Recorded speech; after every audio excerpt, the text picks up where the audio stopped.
قرآن کے احکام پہ بھی مجھ کو چلا دے، قرآن کے احکام پہ بھی مجھ کو چلا دے۔ الحمدللہ رب العالمین والصلاة والسلام علی سید الانبیاء والمرسلین، اما بعد فاعوذ باللہ من الشیطان الرجیم، بسم اللہ الرحمن الرحیم۔ محترم ناظرین کرام، آپ دیکھ رہے ہیں پروگرام احکام قرآن۔ الحمدللہ رب العالمین، سورہ نور کا اختتام ہوا۔ سورہ نور میں جو آیات احکام تھیں اور اس کے علاوہ جو واقعہ افک کے حوالے سے آیات تھیں، اس پر ہم نے تفصیل کے ساتھ گفتگو کی، اور آج سورہ فرقان ہم شروع کریں گے اور آج ہی ختم کر دیں گے۔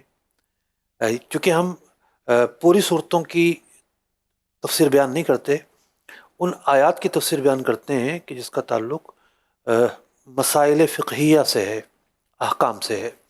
3 آیات مبارکہ ایسی ہیں جس کا جو مفسرین ہیں انہوں نے انتخاب کیا کہ یہ آیات احکام ہیں۔ آیت نمبر 48، 49 اور 62، یہ 3 جو آیات ہیں، پہلے جو 2 آیات ہیں ان کا معنی تو تقریباً ایک جیسا ہے، یعنی معنی سے مراد یہ ہے کہ سیاق اور پس منظر، اور جو آیت نمبر 62 ہے اس کا ذرا سیاق مختلف ہے۔ تو آئیے سب سے پہلے تو ہم آیت نمبر 48 کی تلاوت اور ترجمہ سنتے ہیں اور پھر اس پروگرام کو لے کر آگے بڑھتے ہیں۔ جی۔ قرآن رہنما ہے، جنت کا راستہ ہے۔ وَهُوَ الَّذِي أَرْسَلَ الرِّيَاحَ بُشْرًا بَيْنَ يَدَيْ رَحْمَتِهِ وَأَنزَلْنَا مِنَ السَّمَاءِ مَاءً طَهُورًا۔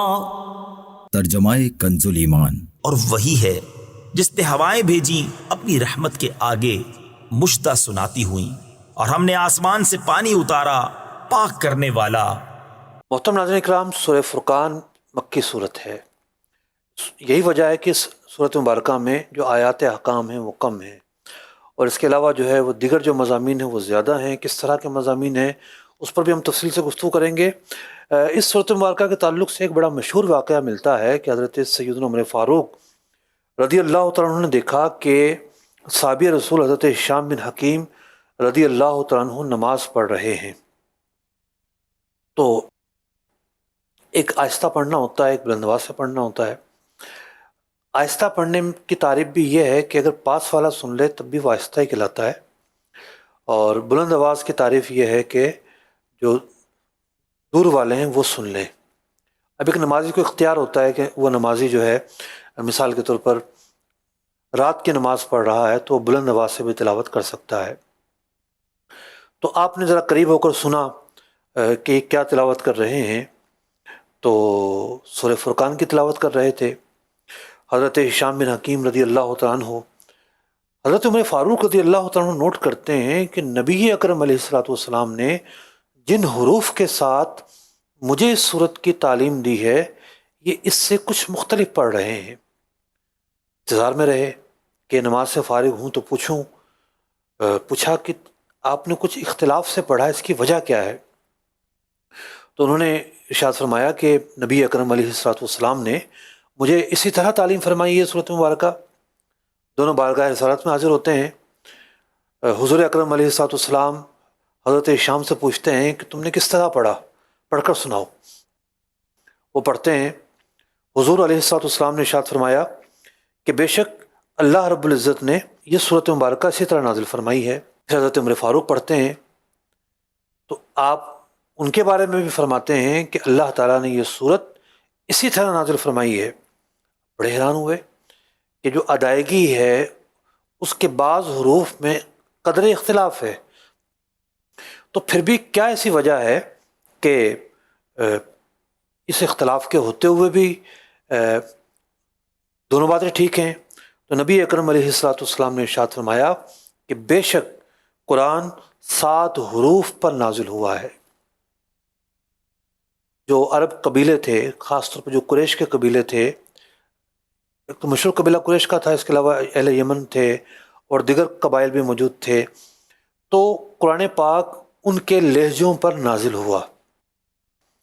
اور یہی وجہ ہے کہ مصحف عثمانی کا جو پس منظر ہے، حضرت سیدنا عثمانی غنی رضی اللہ تعالیٰ عنہ نے جو ایک لہجے پر جمع کیا، یعنی تدوین تو حضرت سیدنا صدیق اکبر رضی اللہ تعالیٰ عنہ کے دور میں ہو چکی تھی کہ قرآن کی آیات جو ہیں بکھری ہوئی تھیں، کوئی پتوں پر لکھی ہوئی ہیں، کوئی جو ہے وہ چھالوں پر لکھی ہوئی ہیں، کوئی کسی اور پاک چیز پر لکھی ہوئی ہیں، تو ان کو یکجا کر کے ایک ساتھ جوڑ دیا گیا تھا۔ اور یہ بات خود نبی اکرم علیہ السلام نے تلقین فرما دی تھی کہ قرآن پاک کی صورتوں کی ترتیب یہ ہے اور آیات کی ترتیب یہ ہے، صرف یہ تھا کہ وہ بکھری ہوئی تھی اور مسلمانوں کی ایک زندگی جہد مسلسل کا نام تھی۔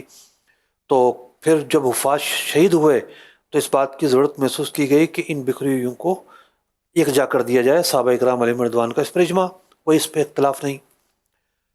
اب حضرت عثمان غنی رضی اللہ تعالیٰ عنہ نے کیا کیا؟ مصحف میں آیات تو جمع ہو گئیں، لیکن پڑھنے اور لکھنے کا کچھ اختلاف تھا۔ بعض لہجے ایسے تھے کہ جو ایک لفظ کو دوسرے طریقے سے ادا کرتے تھے اور لکھتے ہوئے بھی وہ دوسرے طریقے سے جو ہے وہ اس کو پڑھا کرتے تھے۔ آپ سمجھانے کے لیے عرض کر رہا ہوں بلا تشبیہ و تمثیل، جیسے انگریزی ہے، ایک برٹش لہجہ ہے، ایک انگلش لہجہ ہے، کوئی دی پڑھتا ہے، کوئی دا پڑھتا ہے، کوئی اے پڑھتا ہے، کوئی آ پڑھتا ہے، لفظ ایک ہی ہے، پڑھنے کا انداز مختلف ہے۔ بعض اوقات کسی لفظ کی اسپیلنگ بھی مختلف ہو جاتی ہیں، جیسا کہ سینٹر کے آخر میں ای بھی آتا ہے اور نہیں بھی آتا۔ تو بات یہ ہے کہ بہت سارے الفاظ ایسے ہیں مختلف زبانوں کے اندر وہ ایک ہی معنی ان کا ہوتا ہے، لیکن ان کی تلفظ میں ان کی کچھ جزوی طور پر جو حرف کی اسپیلنگ ہے اس کے اندر کچھ فرق بھی آ جاتا ہے۔ تو عرب کے مختلف لہجے تھے، قرآن پاک 7 لہجوں پر نازل ہوا، اس حدیث پاک سے واضح ہوا، لیکن نبی اکرم علیہ السلام نے اس کو ایک لہجے پر متعین فرما دیا۔ یہ جو لہجہ ہے یہ قریش کا لہجہ ہے، اور یہی وجہ ہے کہ حضرت عثمانی غنی رضی اللہ تعالیٰ عنہ نے اسی لہجے پر اس کو باقی رکھا، اور جو باقی لہجے تھے وہ آگے نہیں بڑھ سکے۔ یہ تو ایک پس منظر ہے، البتہ یہ ہے کہ جو 7 قراتیں ہیں اس کا ایک جداگانہ پس منظر ہے، یعنی کچھ لہجے آج بھی اس انداز کے ہیں کہ وہ ذرا مختلف پڑھے جاتے ہیں۔ جیسے ابھی الجزائر کے علماء ہوئے تھے، تو اہل عرب کی ایک عادت ہے کہ جب وہ دعا کا اختتام کرتے ہیں تو الفاتحہ، بعض اوقات تو کئی دفعہ فاتحہ پڑھتے ہیں، بڑا اچھا انداز ہے کہ بھئی مریضوں کے لیے فاتحہ پڑھو، سورہ فاتحہ کا وسیلہ مانگ کر دعا کی جاتی ہے، جناب اموات کے لیے ایک مرتبہ فاتحہ پڑھو، جناب رحمتوں اور برکات کے لیے فاتحہ پڑھو، بعض اوقات تو کئی دفعہ اپنی دعا میں پڑھ رہے ہوتے ہیں، ایسا بھی میں نے دیکھا ہے۔ تو یہ حضرات آئے تو سورہ فاتحہ جب انہوں نے پڑھی دعا کے لیے میں نے ان سے عرض کیا، تو یہ میں نے یمن میں بھی دیکھا تھا، یمن میں بھی جب نماز پڑھائی جاتی تھی تو وہاں شافعی ہیں، اور یہ جو حضرات ہیں جو الجزائر کے علماء آئے تھے یہ مالکی ہیں۔ جو یہ ایریاز ہیں، الجزائر ہو گیا، لیبیا ہو گیا، تیونس ہو گیا، مراکش ہو گیا، یہاں امام مالک رحمۃ اللہ تعالی علیہ کے فالوور پائے جاتے ہیں۔ عقیدے میں کوئی اختلاف نہیں، حنفی، شافعی، مالکی، حنبلی، سب کا عقیدہ ایک ہے، لیکن جو کچھ چیزیں ایسی ہیں ایکٹیویٹی میں، نماز کے مسائل، روزے کے مسائل، اس میں اختلاف ائمہ اربعہ کا ہوتا ہے۔ تو انہوں نے پڑھا مالک یوم الدین نہیں پڑھا، یعنی لکھنے میں تو مالک یوم الدین ہی آتا ہے، لیکن ان کا تلفظ تھا ملیک یوم الدین۔ یمن میں بھی میں نے اسی لہجے پر سنا۔ تو ایک ہے قراءت کا اختلاف، تو قراءت کا اختلاف حق ہے، اور جو قراءتیں ہیں مختلف وہ سارے کے سارے ہی حق ہیں، سچ ہیں، تو یوں اس کا ایک جداگانہ پس منظر ہے۔ یہ بات میں نے لہجوں کے اعتبار سے کی، اور چونکہ اس واقعے کے پیچھے سورہ فرقان کا تذکرہ تھا، اور سورہ فرقان کا جو تذکرہ تھا اس کے پس منظر میں نے یہ واقعہ بھی بیان کیا اور یہ چیزیں بھی آپ کے سامنے بیان کی۔ پڑھتے ہیں جن آیات کا آج ہم نے انتخاب کیا ان کی طرف۔ جو پہلی آیت مبارکہ ہے اس میں اللہ رب العزت ارشاد فرماتا ہے وَهُوَ الَّذِي أَرْسَلَ الرِّيَاحَ بُشْرًا بَيْنَ يَدَيْ رَحْمَتِهِ وَأَنزَلْنَا مِنَ السَّمَاءِ مَاءً طَهُورًا، اور وہی ہے جس نے ہوائیں بھیجیں اپنی رحمت کے آگے مژدہ سناتی ہوئیں، اور ہم نے آسمان سے پانی اتارا پاک کرنے والا۔ اللہ رب العزت کی نعمتوں کا تذکرہ ہوا، اور نعمتوں کے تذکرے میں 2 باتیں بیان کی گئیں کہ اللہ رب العزت رحمت والی ہواؤں کو بھیجتا ہے۔ رحمت کی ہوائیں آتی ہیں، ہوائیں بادلوں کو آگے لے جاتی ہیں، اور بادل جب آگے جاتے ہیں تو ان سے پھر بارش برستی ہے۔ تو یوں ایک استعارہ کا اسلوب یہاں پر موجود ہے، اور ہوا جو ہے اس کا ذکر کیا گیا، اور بارش مراد لی گئی کہ بارش اللہ رب العزت نازل فرماتا ہے، اور یہ ہوائیں جو ہیں وہ بارش لے کر آتی ہیں۔ وَأَنزَلْنَا مِنَ السَّمَاءِ مَاءً طَهُورًا، اور اللہ رب العزت نے آسمان سے پانی نازل کیا جو کہ پاک کرنے والا ہے۔ محترم ناظرین کرام، ہوا بھی ایک موضوع ہے۔ ہوا ایک ایسی مخلوق ہے جو ہمیں نظر نہیں آتی، یعنی آنکھوں سے نظر نہیں آتی، کیونکہ یہ جو تین چیزیں ہیں عناصر میں، ٹھوس، مائع، گیس، تو اس میں نہ ٹھوس ہے نہ مائع ہے، بلکہ گیس کی شیپ میں ہے، اور گیس جو ہے وہ نظر نہیں آیا کرتے۔ محترم ناظرین کرام، جو ہوا ہے اس کے تعلق سے دو تین لفظ استعمال ہوتے ہیں، زیادہ تر تو قرآن پاک میں کم از کم 3 لفظ استعمال ہوئے۔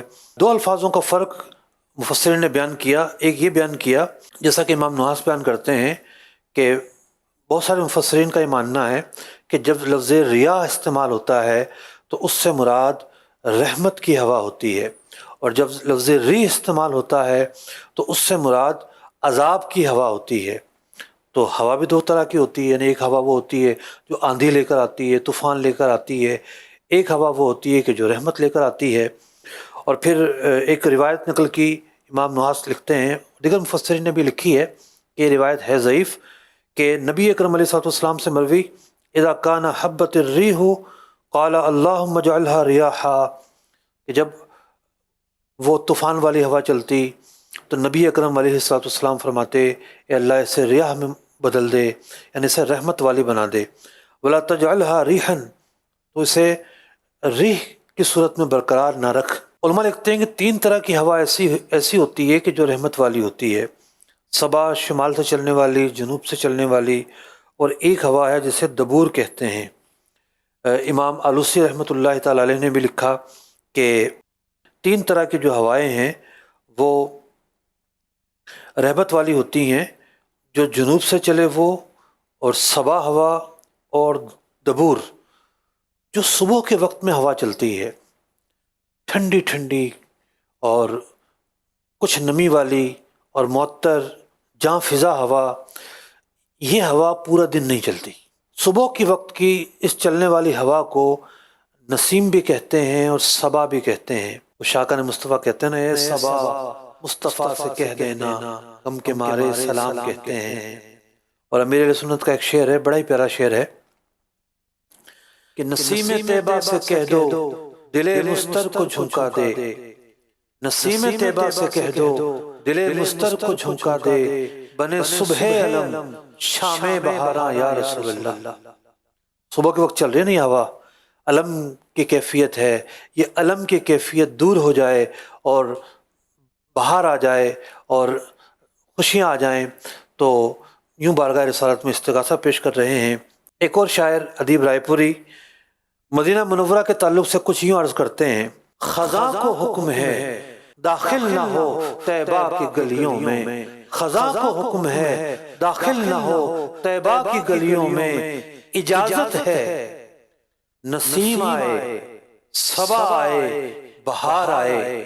نسیم اور صبا بھی آئے مدینے میں، اس کو اجازت ہے، صبا آئے، نسیم آئے، بہار آئے، اس کو بھی اجازت ہے۔ وہاں خزاں تو ہے ہی نہیں، وہاں تو رحمت ہی رحمت ہے۔ بعض اوقات ایسا بھی ہوتا ہے کہ لفظ ریح جو ہے یہ اچھے معنی میں بھی استعمال ہوتا ہے، جیسا کہ حدیث مبارکہ میں آتا ہے۔ صحابی رسول بیان کرتے ہیں کہ پیارے آقا علیہ الصلوۃ والسلام جو ہیں، اجود بالخیر من الریح المرسلہ، کہ نبی اکرم علیہ الصلوۃ والسلام جو ہیں وہ تیز چلنے والی جو ہوا ہے اس سے بھی زیادہ سخی تھے۔ تو یہاں لفظ ریح آیا لیکن رحمت کی ہوا مراد ہے۔ تو اسی طریقے سے بعض علماء نے جو ہے سورہ مرسلات کی جو آیات ہیں ان میں جو 5 قسمیں بیان ہو رہی ہیں اس سے مراد بھی ہوائیں ہی ہیں، مختلف طرح کی ہوائیں ہیں۔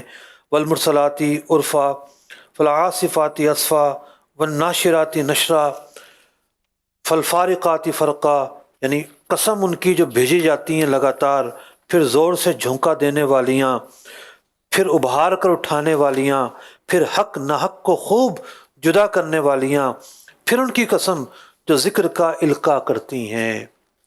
بعض مفسرین نے لکھا کہ اس سے مراد ملائکہ ہیں، اس کے علاوہ بھی اس کی تفاسیر موجود ہیں، اور بعض نے لکھا کہ جناب یہ جو تیسری آیت ہے والناشرات نشرا، یہ جو تیسری آیت ہے اس سے مراد تو رحمت والی ہوا ہی ہے کہ جو بادلوں کو اٹھا کر لے کر آتی ہے۔ عربی لغت میں بڑی وسعت ہے۔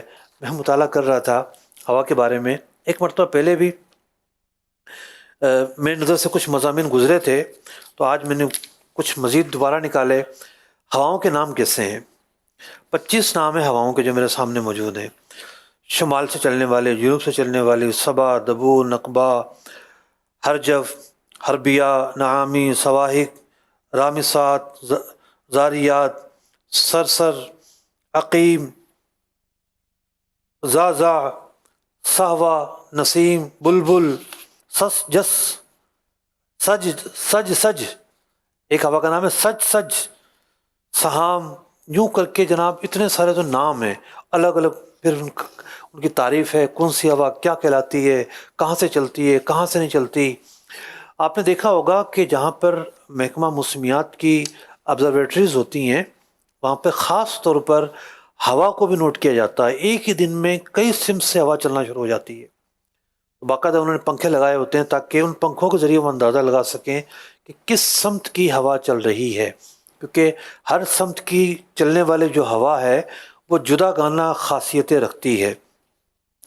تو بات یہ چلی تھی کہ اس آیت مبارکہ میں اللہ رب العزت نے اپنی نعمتوں کا ذکر کیا۔ ایک نعمت وہ ہوا ہے جو بارش کو لے کر آتی ہے، اور بارش جب آتی ہے تو پانی آتا ہے، اور پانی کو اللہ رب العزت نے ارشاد فرمایا کہ پانی جو ہے اسے اللہ نے پاک کرنے والا بنایا ہے۔ تو بنیادی طور پر جو علماء احکام نے، مفسرین نے اس آیت کو جو آیات احکام میں شمار کیا ہے اس پانی ہی کی وجہ سے کیا ہے کہ یہاں اللہ رب العزت نے پانی کے ساتھ ایک قید بیان کی، وَأَنزَلْنَا مِنَ السَّمَاءِ مَاءً طَهُورًا، کہ اللہ رب العزت نے پانی کو پاک کرنے والا بنایا ہے۔ یعنی پانی میں یہ خاصیت رکھی ہے کہ ہم بے وضو ہو جائیں، وضو کریں پانی سے تو ہم پاک ہو جاتے ہیں، بے غسل ہو جائیں، غسل کریں تو ہم پاک ہو جاتے ہیں۔ تو بہت سارے مواقع پر بندے کو حکمی طور پر پاکی کی ضرورت پڑتی ہے۔ مختلف اسباب ہیں، چھوٹے اسباب، بڑے اسباب۔ یعنی چھوٹے اسباب سے مراد یہ ہے کہ جو وضو کو لازم کریں، بڑے اسباب سے مراد یہ ہے کہ جو غسل کو لازم کریں۔ تو جب یہ حکمی ناپاکی بندے پر طاری ہو جاتی ہے تو پانی کو اللہ تعالیٰ نے مطہر بنایا ہے۔ پانی کے 5 طرح کے احکام ہیں، پانی 5 طرح کا ہوتا ہے۔ پانی، ایک پانی ہوتا ہے پاک، یعنی پاک پانی ہے وہ، لیکن دوسرے کو پاک نہیں کر سکتا۔ پاک سے مراد یہ ہے کہ نجاست اگر لگی ہوئی ہے تو نجاست دھوئی جا سکتی ہے، اس سے نجاست زائل ہو جائے گی، وہ پانی خود پاک ہے۔ کسی بھی بیرونی استعمال میں، اندرونی استعمال میں استعمال کیا جا سکتا ہے، لیکن وضو اور غسل نہیں ہو سکتا اس سے۔ پاک ہونا، طاہر ہونا اور چیز ہے، اور مطہر ہونا اور چیز ہے۔ یہ سمجھیے کہ پانی کے بہت سارے مسائل آپ اگلے 2 منٹ کے اندر سن لیں گے۔ پانی 5 طرح کا ہے۔ ایک پانی وہ جو پاک ہے صرف، لیکن پاک کرنے والا نہیں ہے۔ ایک پانی وہ ہے جو پاک کرنے والا بھی ہے، جس سے وضو ہو سکتا ہے، جس سے غسل ہو سکتا ہے۔ اچھا، کون سا پانی ایسا ہوتا ہے جناب کہ جو پاک تو ہوتا ہے، پاک نہیں کرتا؟ اب اس سوال کا جواب پانی کی تیسری قسم بھی بتا رہا ہے۔ پانی کی جو تیسری قسم ہے وہ ہے مائع مستعمل، وہ پانی کہ جس سے بدن کی جو حکمی آلودگی ہے وہ دور کی جا چکی ہو۔ دیکھیے، آلودگی 2 طرح کی ہوتی ہے، ایک وہ جو ہمیں نظر آتی ہے، جیسے کوئی خون لگ جائے، کیل لگ جائے، بول و براز لگ جائیں جسم پر جو ہمیں نظر آ رہے ہوں، اور ایک یہ ہوتا ہے کچھ بھی نہیں لگا، یا کچھ لگا تھا تو آپ نے اتنا حصہ دھو لیا، لیکن غسل فرض ہے. جسم پر کہیں بھی ناپاکی نہیں، آپ اتنا حصہ دھو چکے ہیں لیکن غسل فرض ہے. تو اب اس غسل کی جو حکمی نہ نظر آنے والی ناپاکی ہے، جو پانی اس ناپاکی کو دور کرے گا وہ مطہر ہے، وہ با غسل بنائے گا، وہ با وضو بنائے گا. تو وہ پانی جو مطہر نہیں ہوتا اور پاک ہوتا ہے وہ ہے مائع مستعمل. جیسے کسی نے بغیر دھلا ہاتھ کم پانی میں ڈال دیا، بالٹی رکھی تھی اس میں ڈال دیا، تو اب اتنا حصہ جو ہے اس کا دھل گیا. اب وضو میں مثال کے طور پر اتنا حصہ وہ نہیں دھوتا تو وضو ہو گیا، کیونکہ اس پانی سے ایک مرتبہ حدث حکمی ناپاکی دور ہو چکی ہے. لیکن یہ جو پانی ہے جو بالٹی میں تھا، اس نے ہاتھ ڈال دیا بغیر دھلا ہوا، یہ پانی اب وضو کے قابل نہیں رہا، مستعمل ہو گیا. تو جس کا وضو نہ ہو، غسل نہ ہو، پانی میں یوں ہاتھ نہیں ڈالنا چاہیے، پہلے ہاتھ الگ سے دھو لیں. دھو لیا آپ نے، اگر آپ با غسل ہیں تو کونی تک دھو لیں. اعضائے وضو کے علاوہ جسم کا کوئی اور حصہ لگا تو پانی مستعمل نہیں ہوگا. یہ تو ایک صورت میں نے عرض کی. دوسری صورت یہ کہ آپ کا وضو تھا لیکن آپ نے قربت حاصل کرنے کے لیے، نیکی حاصل کرنے کے لیے پانی سے دوبارہ ہاتھ دھو لیے اندر ڈال کر. ایک ہوتا ہے نا بھی نلکے میں ہم ہاتھ دھو رہے ہیں، وہ بات نہیں کر رہا ہوں میں. قلیل پانی میں ہاتھ ڈبو دیا، کھانے کا وضو کرنا تھا آپ نے، ہاتھ ڈبو دیا، اب بھی مستعمل ہو جائے گا. تو یہ دو بڑے اسباب ہیں پانی کے مستعمل ہونے کے. ایک پانی وہ ہوتا ہے جو مکروہ ہوتا ہے، یعنی کوئی ایسا جانور اس پانی کو پی لے، یعنی اس جانور کا لعاب اس میں چلا جائے، جھوٹا ہو جائے اس جانور کا، کہ جس کا جھوٹا مکروہ ہے، جیسا کہ بلی ہے، چھپکلی ہے. پاک تو ہے یہ لیکن اس کا استعمال کرنا مناسب نہیں ہے. ایک پانی وہ ہے جو ناپاک ہو. تو جو ناپاک پانی ہے وہ تو نہ وضو کے قابل ہے، نہ غسل کے قابل ہے، نہ اس کو استعمال کیا جا سکتا ہے. تو ناپاک پانی کا حکم جدا ہے. اب پانی کس کو کہتے ہیں، یہ بھی ایک سوال ہے. تو علماء نے لکھا کہ جی پانی وہ چیز ہے جس میں کم از کم دو چیزیں پائے جائیں. ایک تو پائے جائے رقت، سیلان. یہ جو پانی کا بہاؤ ہے، جو پانی ہے ڈالتے ہیں ہم بہہ جاتا ہے، اسے رقت یا سیلان کہتے ہیں. ڈرافٹس آگے بڑھتے ہیں اور کسی نے پانی میں ڈال دیا ڈھیر سارا چونا، اور جب وہ سوکھا تو سارا چونا بن گیا، اب وہ گارا بن گیا. اب یہ گارا پانی نہیں ہے، اس کے اندر وہ رقت اور سیلان نہیں ہے. پانی ہونے کے لیے یہ ضروری ہے کہ رقت ہو اس میں اور سیلان ہو، بہاؤ ہو. اور دوسری شرط یہ ہے کہ اسے پانی کہا جاتا ہو. شربت بھی پانی ہوتا ہے لیکن اسے پانی نہیں کہا جاتا. دودھ میں پانی ڈال دیا جائے تو وہ کچی لسی کہلاتا ہے، پانی نہیں کہلاتا. تھوڑا سا رنگ ڈالا کسی نے کہ وہ رنگ غالب نہیں آیا، اسے پانی کہا جا رہا ہے تو وہ پانی ہے. جیسے زعفران کا پانی، لیکن وہ زعفران اتنا ڈال دیا کہ رنگ کپڑوں پہ چڑھ جائے تو اب یہ ہے کہ وہ پانی نہیں کہلائے گا. تو یوں پانی کس کو کہیں گے یہ خود ایک تفصیل طلب مسئلہ ہے. ہر جو لکوڈ چیز ہے وہ پانی نہیں ہوتی. وضو صرف پانی سے ہوتا ہے، غسل صرف پانی سے ہوتا ہے، لیکن نجاست کسی بھی لکوڈ چیز سے دھوئی جا سکتی ہے. کسی نے پیٹرول سے دھو لی، ڈیزل سے دھو لی، عرق گلاب سے دھو لی تو نجاست دور ہو جائے گی. نجاست کے اندر اصل ازالہ ہے. لیکن جو غسل ہے، جو وضو ہے، اس کے لیے پانی ضروری ہے. اللہ رب العزت نے اس آیت مبارکہ میں یہ وصف بیان فرمایا، وَأَنزَلْنَا مِنَ السَّمَاءِ مَاءً طَهُورًا. اللہ تعالیٰ نے پانی نازل فرمایا اور یہ جو پانی ہے اللہ نے اسے پاک کرنے والا بنایا ہے. تو پانی کا وصف ہے اولاً پاک کرنے والا، پھر مٹی کو پاک کرنے والا بنایا کہ وضو یا غسل میں پانی کی استطاعت نہیں ہے یا پھر موجود نہیں ہے، شرائط پائے جائیں تو پھر تیمم کے ذریعے پاکی حاصل کی جاتی ہے. تو ایک ہے پاک ہونا اور ایک ہے پاک کرنے والا ہونا. یہ دو الگ الگ چیزیں ہیں. آئیے ناظرین کرام آگے بڑھتے ہیں اور آیت نمبر 49 کی تلاوت اور ترجمہ سنتے ہیں. لِنُحْيِيَ بِهِ بَلْدَةً مَيْتًا وَنُسْقِيَهُ مِمَّا خَلَقْنَا أَنْعَامًا وَأَنَاسِيَّ كَثِيرًا ترجمہ کنزُل ایمان۔ تاکہ ہم اس سے زندہ کریں کسی مردہ شہر کو اور اسے پلائیں اپنے بنائے ہوئے بہت سے چوپائے اور آدمیوں کو۔ اب اس آیت مبارکہ میں پانی کی مزید جو منفیت ہے، مزید جو بینیفٹس ہیں، اس کو بیان کیا جا رہا ہے، اور اس میں یہ بیان کیا گیا کہ ایسا نہیں ہے کہ پانی جو ہے صرف انسانوں کے کام کا ہے، بلکہ پانی جو ہے وہ زمین کو بھی سیراب کرتا ہے، انسان بھی فائدہ اٹھاتے ہیں، چوپائے بھی فائدہ اٹھاتے ہیں۔ تو پانی کی مزید جو منفیت ہے وہ اس حصے میں بیان کی گئی، لیکن جو احکام کا تعلق تھا وہ پچھلی آیت سے ہی تھا، وہ ہم نے آپ کے سامنے کچھ مختصر انداز میں بیان کیا، تفصیل تو اس میں اور بھی بہت ساری ہے۔ آگے بڑھتے ہیں اور آیت نمبر 62 کی تلاوت اور ترجمہ سنتے ہیں۔ جی۔ وَهُوَ الَّذِي جَعَلَ اللَّيْلَ وَالنَّهَارَ خِلْفَةً لِمَنْ أَرَادَ أَنْ يَذَّكَّرَ أَوْ أَرَادَ شُكُورًا۔ ترجمہ کنزُل ایمان۔ اور وہی ہے جس نے رات اور دن کی بدلی رکھی، اس کے لیے جو دھیان کرنا چاہے یا شکر کا ارادہ کرے۔ اس آیت مبارکہ کے تحت علماء نے، مفسرین کرام نے دو طرح کے احکام بیان کیے، دو طرح کے احکام کا استدلال کیا۔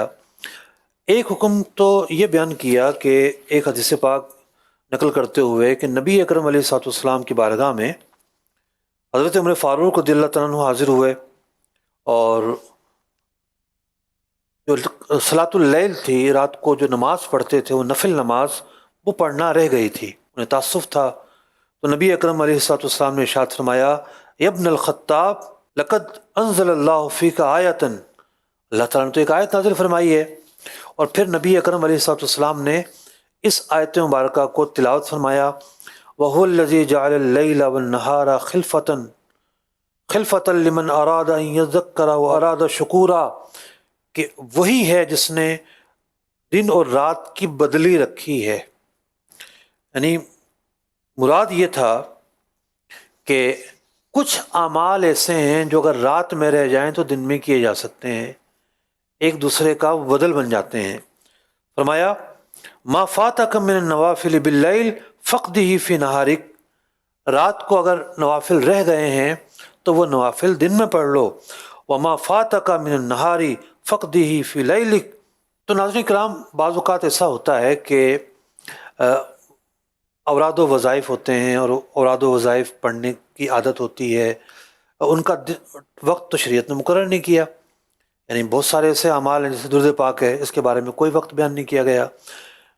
بہت سارے نفل نمازیں ایسی ہیں جو خاص وقت میں فضیلت رکھتی ہیں، ان کی وہ فضیلت دوسرے اوقات میں نہیں ہو سکتی۔ جیسے 2 رکعت نماز تہجد جو ہے، جو اس وقت میں پڑھے گا، یعنی عشاء کے بعد سویا اور سونے کے بعد جب بھی آنکھ کھلی اس نے فجر کا وقت شروع ہونے سے پہلے پڑھ لی، یہ پورا تہجد کا وقت ہے۔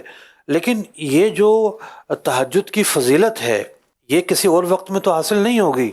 لیکن بعض اوقات کیا ہوتا ہے کہ ایک آدمی کی عادت ہوتی ہے، وہ نماز نفل پڑھتا ہے، اسے پھر بڑا افسوس ہوتا ہے کہ میری تہجد رہ گئی، یا درود پاک کی عادت ہے رات میں پڑھنے کی، رات میں نہیں پڑھ سکا۔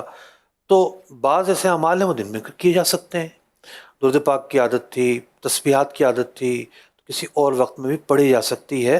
البتہ جیسا کہ میں نے نفل نمازوں کے تعلق سے عرض کیا کہ تہجد کا بھی ایک خاص وقت ہے، اوابین کا بھی خاص وقت ہے، اشراق چاشت کا بھی خاص وقت ہے، ان کے بیان ہونے والے فضائل انہی کے اوقات میں ملیں گے۔ لیکن نفل نماز پڑھنا نیکی تو ہے نا، اگر رات میں رہ گیا، کس نے دن میں پڑھ لی نفل نماز، تو نماز پڑھنے کا تو ثواب ملے گا۔ بعض اعمال ایسے ہیں جن کے لیے وقت کو خاص نہیں کیا گیا، یا وقت کے تعلق سے کوئی فضیلت بیان نہیں کی گئی۔ بعض تسبیحات ہوتی ہیں، جیسے استغفار ہے، جیسے درود پاک ہے، مطلق جو ہے وہ بندہ روزانہ پڑھ لے۔ اب کسی کی رات میں نہیں پڑھے، دن میں پڑھ لے، دن میں چھوٹ گئے، دن کی عادت تھی پڑھنے کی، رات میں پڑھ لے۔ تو البتہ بعض تسبیحات کی فضیلت کے تعلق سے بھی یہ بات بیان ہوئی کہ ان کو ان اوقات میں پڑھا جائے۔ زیادہ تر تسبیحات جو ہیں وہ صبح شام پڑھنے کی ہوتی ہیں، تو ان کو انہی وقت میں پڑھنا جو ہے ان فضیلتوں کا سبب بنتا ہے کہ جو فضیلتیں بیان کی گئیں۔ لیکن یہ ہے کہ ایک تو یہ استدلال کیا علماء نے کہ بعض اعمال ایسے ہیں، خاص طور پر نفل نمازیں، کہ اگر کسی کی رہ جاتی ہیں تو دوسرے وقت میں وہ ادا کر لے، اور اس کی حدیث پاک میں ترغیب دی گئی۔ حضرت ملا جیمن رحمۃ اللہ تعالیٰ علیہ نے تفسیرات احمدیہ میں اس بات پر استدلال کیا۔ دوسری بات، یہ آیت مبارکہ جو ہے ایک اعتبار سے آیات کون میں سے بھی ہے۔ فرمایا گیا وَهُوَ الَّذِي جَعَلَ اللَّيْلَ وَالنَّهَارَ خِلْفَةً لِمَنْ أَرَادَ أَن يَذَّكَّرَ أَوْ أَرَادَ شُكُورًا۔ اللہ تعالیٰ نے دن و رات کی بدلی رکھی ہے۔ کائنات کے اندر ایک بہت بڑا تغیر روزانہ ہوتا ہے، اندھیرا آ جاتا ہے، پھر روشنی آ جاتی ہے، پھر اندھیرا آ جاتا ہے، پھر روشنی آ جاتی ہے، دن آیا رات آیا، دن آیا رات آیا۔ یہ سب ہماری توجہ کھینچ رہا ہے۔ یہ نظام کیسے چل رہا ہے؟ ایک سوال کریٹ ہوتا ہے، کون چلا رہا ہے؟ مربوط نظام ہے، لگا بندہ نظام ہے۔ اگر ہمارے ایریاز کے اندر، ایشیا کے اندر ایک سسٹم ہے تو وہ اسی طریقے سے چل رہا ہے۔ یورپ کے اندر جو سسٹم ہے، یعنی وہاں سورج کے نکلنے کے، سورج کے ڈوبنے کے اپنے اوقات ہیں۔ میری اسی ہفتے ایک صاحب سے ملاقات ہوئی، کہنے لگے کہ میں آئی لینڈ گیا ہوا تھا، تو کہنے لگے کہ وہاں پر رات کے 1 بجے سورج غروب ہوتا ہے، لیکن آپ پہاڑی پر چڑھیں تو سورج آپ کو نظر آ جائے گا، بس سورج جو ہے وہ یوں گھوم رہا ہوتا ہے، تھوڑی دیر کے لیے غروب ہوگا اور اس میں بھی روشنی ہوگی، اور پھر تھوڑی دیر بعد دوبارہ نکل آئے گا۔ وہاں مشرق اور مغرب نہیں ہے، سورج کئی جگہوں سے جو ہے نا وہ گھوم رہا ہوتا ہے وہاں پر۔ اب وہاں جو سرکل ہے وہاں اسی طرح چل رہا ہے، صدیوں سے، ہزاروں سالوں سے وہی انداز، وہی رت اور وہی کیفیت ہے۔ ہمارے ہاں وہی انداز، وہی رت، وہی کیفیت ہے۔ ایک مخصوص چال ہے اس کی، اور اس چال کے اعتبار سے جو ہے وہ چل رہا ہے، اس کی ایک مخصوص حرکت ہے، اس حرکت کے ساتھ ہم اس کو دیکھتے ہیں۔ تو یہ اللہ کی بہت بڑی نشانی ہے، دعوت فکر ہے۔ جیسا کہ ساتھ میں فرمایا گیا لمن اراد ان یذکر، جو نصیحت پکڑنا چاہے، دھیان کرنا چاہے۔ علماء لکھتے ہیں کہ اگر اللہ رب العزت انبیاء کو نہ بھیجتا، کہتے ہیں نا لوگ کہ بھائی جو غیر مسلم ہے وہ غیر مسلم ہے، انہی کے گھر میں پیدا ہوئے ہیں، اور ان کا کیا قصور ہے جناب، ان سے کیوں قیامت میں پوچھا جائے گا؟ اللہ نے عقل بھی تو دی ہے نا۔ تو علماء نے لکھا کہ اگر اللہ رب العزت انبیاء کو نہ بھیجتا تب بھی انسان پر لازم تھا کہ وہ غور کرتا، اور غور کر کے اس نتیجے پر پہنچتا کہ اس کائنات کا ایک بنانے والا ہے، وہ ایک ہی ہے، وحدہ لا شریک ہے، اور وہ ایک ہے جو اس پورے کو چلا رہا ہے۔ وہی صانع ہیں، وہی خالق ہے، وہی رحمان ہے، وہی اس کائنات کو چلانے والا ہے، وہی بدیع السماوات والارض ہے، وہی خالق کل جہاں ہے۔ تو انسان پر غور و فکر کرنا واجب ہے۔ جب انسان غور و فکر کرتا ہے تو پھر غور و فکر اسے یہ بات سکھاتی ہے کہ ایک خدا موجود ہے۔ تو کوئی ملحد ہو، دہریہ ہو، دین بیزار ہو، اس کے لیے یہ آیات، اس طرح کی جو آیات ہیں، جو آیات کون ہیں، یہ دعوت فکر ہے کہ ایک سسٹم کیسے چل سکتا ہے خود بخود۔ بگ بینگ تھیوری ہوتی تو کیا ایسا ہی سسٹم چلنا تھا؟ ایک دھماکہ ہوا، خود بخود ہر چیز نے مربوط انداز میں چلنا شروع کر دیا۔ تو جو دوسرا پہلو ہے اس آیت مبارکہ میں وہ یہ ہے کہ اس آیت مبارکہ میں نظام کائنات میں غور و فکر کی دعوت دی گئی ہے، اور یہ غور و فکر کی دعوت ہر وقت، ہر لمحے اور ہر لحظے کے لیے ہے، ہر زمانے کے مسلمانوں کے لیے ہے۔ اللہ رب العزت ہمیں عمل کی توفیق عطا فرمائے، آمین بجاہ النبی الامین صلی اللہ تعالی علیہ وسلم۔ قرآن کے احکام پہ بھی مجھ کو چلا دے، قرآن کے احکام پہ بھی مجھ کو چلا دے،